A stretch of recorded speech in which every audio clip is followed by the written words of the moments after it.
Mary had a little lamb. Fourth, we believe that all men are created equal. To the magnificent mosaic that is America. From radio beacon to radio beacon. I have a dream. Change has come to America. Believe me. Help is on the way. Knock, knock. Who's there? It's a figment of your imagination. Randi Rhodes Show. Turn up your mind. A lot on the line here. 40 million Americans eligible for relief under this plan. It would cost $500 billion. This morning, there were several thousand students seeking relief out here on the steps of the Supreme Court. They've since gone away. But this 3 hours of argument, I just came out from inside the courtroom, and I got to tell you, Kira, the conservative majority on this Supreme Court is very skeptical of the president's debt relief plan. We heard in these arguments from Chief Justice Joan Rivers, Samuel Alito, Clarence Thomas, big concern about the price tag, $500 billion, and whether Congress actually authorized that in this education law passed in 2003. The liberal justices, Kira, firing back on those questions of standing, suggesting the 6 states that are here challenging this plan wouldn't actually be hurt by the forgiveness of federal student loan debt by the Biden administration. Surprisingly, somewhat, not a lot of takers from the conservative justices on that question. So it does seem like they're ready to take this up on the merits. And on that question, it's not looking good for the Biden administration, though we heard from the Solicitor General a very, very vigorous argument. She was relentless, Kira, defending this plan, the authority for this plan, and the need for this plan as students get crushed by student loan debt. Yes, we're getting students are crushing, they're being crushed under the burden of student loan debt. And, you know, the Republicans want them to pay it back. I mean, this isn't like we're sending out $500 billion. It's not like new money. The way it's being explained there is, doesn't it seem like, it'll cost $500 billion. Doesn't it seem like they're going to cut checks to people? No. This is actually saying that, the 20 years it takes to pay this back, you won't have to pay it back. This is unbelievable. This is like really amazing. And so everyone was glued, anybody, 43 million Americans were glued to their TVs yesterday, waiting to find out whether or not the argument was, going to be greeted at the Supreme Court with, yeah, you're right, nobody gets hurt if they don't pay back. I mean, the colleges have already got their money, and these people are, compounded interest, and they're going broke, and it's killing their ability to plan for families or to buy houses. And, it would be in America's best interest, because we know for every dollar spent on education, we get $4 back. So, maybe this was a good investment. Maybe it was worth whatever we, oh, no. They're sitting there saying, you're a deadbeat. There's something wrong with you. Swear to God. They're in legal limbo because of the Biden administration. So don't look to me to fix that. That's their problem. They're in legal limbo because the Biden administration is trying to do something it shouldn't do. These people knowingly and willingly borrowed money to advance their education. They should be held responsible to pay back their loans. That's the head, believe it or not, the Republican. That's Virginia Fox. I don't know if you know who she is, but that is the head of the education committee, the Republican head of the education committee in our current House of Representatives, Miss Virginia Fox. There, the Republican from North Carolina, literally calling you deadbeats. You're welfare queens. You understand that? That's what you are, and that's how this happened. Okay, the history of this is pretty straightforward.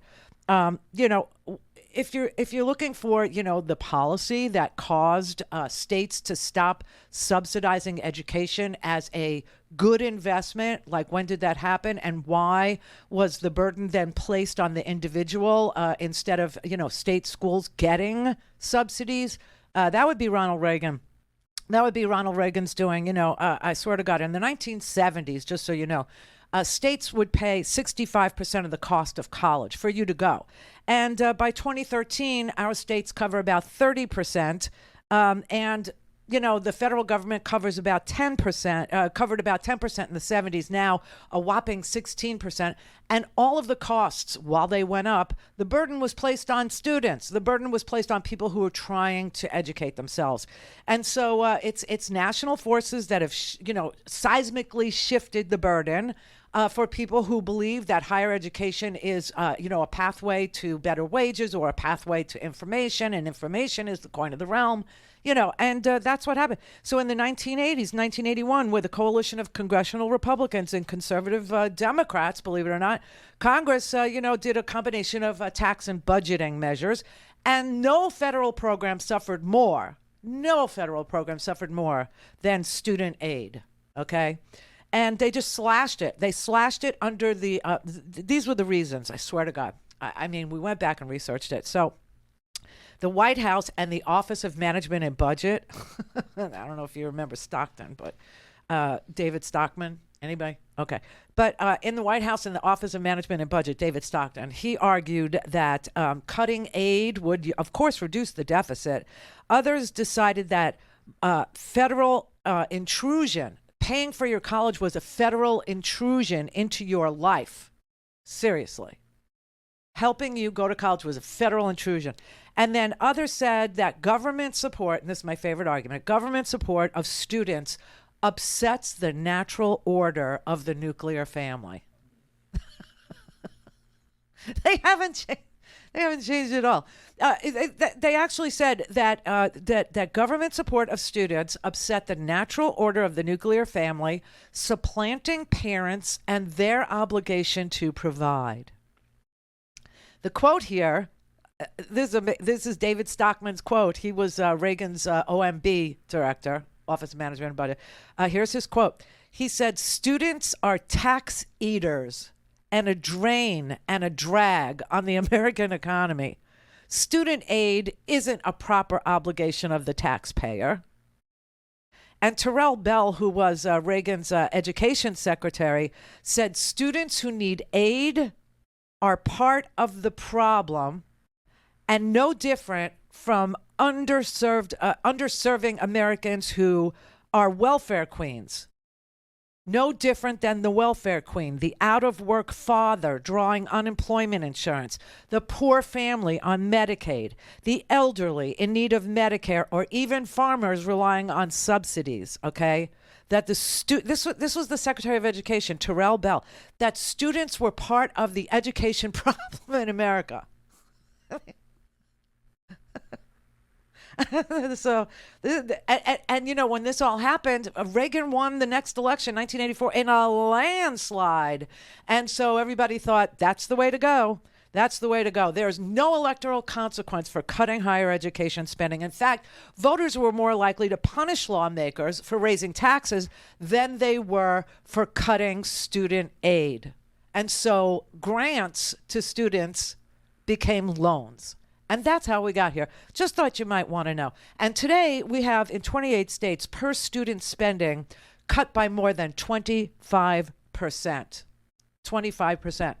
So let me just show you quickly the effects that this education system has had on our culture, okay, on our culture. Let's just show you Marjorie Taylor Greene trying to do some math, some basic math here. What it did to our children's math and reading levels is horrific. School closures brought them to the lowest levels in years.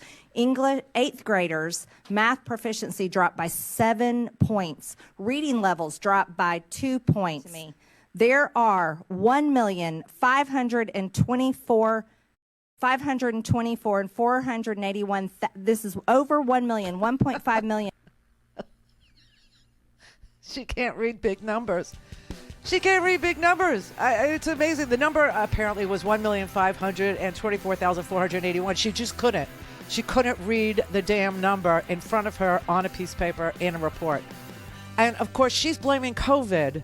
She's blaming COVID for these poor scores and not blaming the fact that we have cut education funding. Now, for those of you who are going to say things like, why should I pay for somebody else's education? Or I paid my student loan debt.